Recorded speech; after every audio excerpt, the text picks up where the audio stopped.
பாஸ்கா காலத்தின் 3ஆம் ஞாயிறு மறையுரை.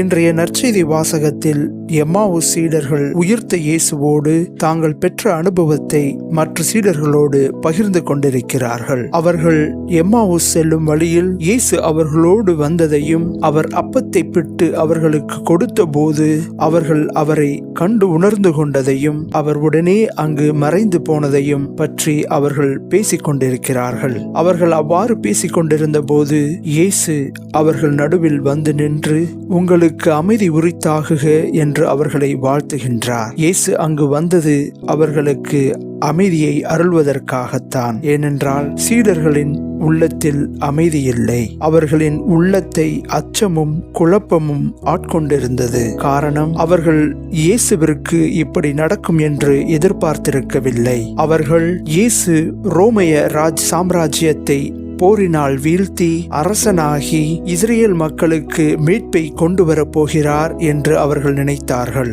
ஆனால் இயேசு பாடுகள் பட்டு சிலுவையில் மரித்ததை அவர்களால் ஏற்றுக்கொள்ள முடியவில்லை. இப்படி பாடுகளையும் துன்பங்களையும் ஏற்று மரித்தவர் எப்படி தங்களுடைய மெசியாவாக இருக்க முடியும் என்ற குழப்பத்தில் அவர்கள் இருந்தார்கள். இயேசுவை பின்பற்றியதால் அவரை கொன்றது போலவே தங்களையும் ஒருவேளை அவர்கள் கொன்று விடுவார்களோ என்ற அச்சமும் அவர்களுக்கு இருந்தது. சீடர்கள் அச்சத்தால் தான் யூதர்களுக்கும் ரோமையர்களுக்கும் பயந்து மேல் அறையில் ஒளிந்து கொண்டிருந்தார்கள். இப்படி அச்சத்தாலும் குழப்பத்தாலும் அமைதி இழந்து இருந்த இவர்களை பார்த்துதான் இயேசு உங்களுக்கு அமைதி உண்டாகுக என்று வாழ்த்துகின்றார். முதலில் அவர்களின் அச்சத்தை நீக்குவதற்காக தன்னுடைய கைகளையும் கால்களையும் காட்டி அவர்களை தொட்டு பார்க்கும்படி கேட்கின்றார். அவர்களோடு சேர்ந்து வழக்கம் போல உணவருந்துகின்றார். இதன் மூலம் அவர்களை தன்னுடைய உயிர்ப்பின் சாட்சிகளாகவே மாற்றுகின்றார். அவர்கள்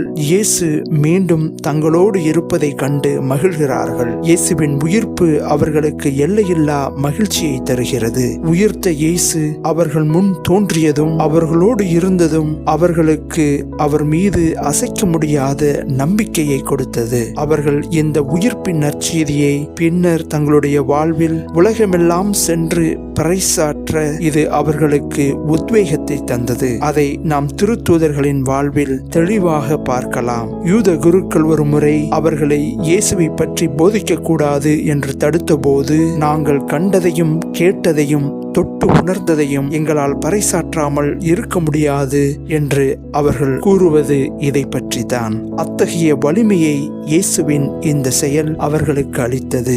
மேலும் அவர்களின் உள்ளத்தில் இருந்த குழப்பத்தை இறை வார்த்தையை விளக்குவதன் மூலம் இயேசு போக்குகின்றார். மறைநூலில் எழுதியுள்ளவாறு மெசியா பாடுகள் பட்டு துன்பத்தை ஏற்று மற்றவர்களின் பாவங்களுக்காக சிலுவையில் மரிக்கத்தான் வேண்டும் என்பதை அவர்களுக்கு விளங்கப்படுத்துகின்றார். அவர்களுக்கு இதுதான் கடவுளின் விருப்பம் என்பதை அவர் உணர்த்துகின்றார். இதனால் மெசியா தன்னுடைய மக்களுக்கு அன்பினாலும் தியாகத்தாலும் மீட்பை பெற்றுத்தரவே வந்தார் என்பதும் வன்முறைக்கு அங்கு இடமே இல்லை என்பதையும் அவர்களுக்கு தெளிவாகிறது. நாமும் நம்முடைய வாழ்வில் இந்த சீடர்களைப் போல பல தருணங்களில் குழப்பமும் அச்சமும் அடைகின்றோம். சில நேரங்களில் ஏன் நம்முடைய வாழ்வில் சில காரியங்கள் நடக்கிறது என்று புரியாமல் குழம்புகின்றோம். நம் வாழ்க்கையில் என்ன நடக்குமோ என்ற அச்சமும் நம்மை சூழ்ந்து கொள்கின்றது. இப்படி நம்முடைய மனதிற்குள் எழுகின்ற பல போராட்டங்களும் கேள்விகளும் நம்முடைய நிம்மதியை நம்மிடமிருந்து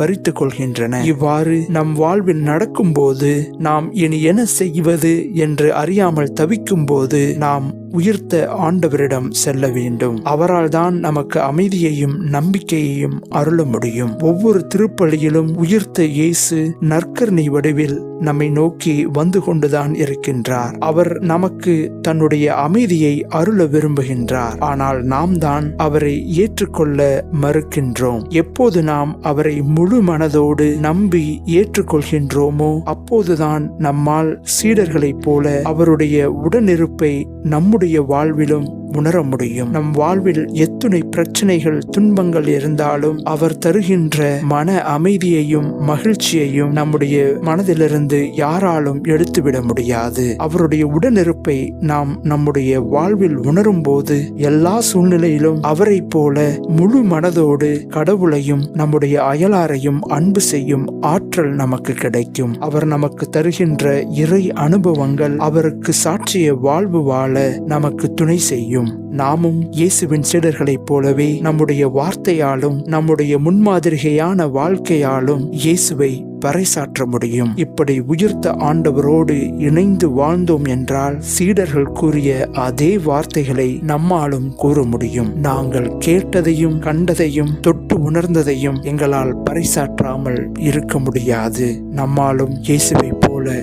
வாழ முடியும். ஆமென்.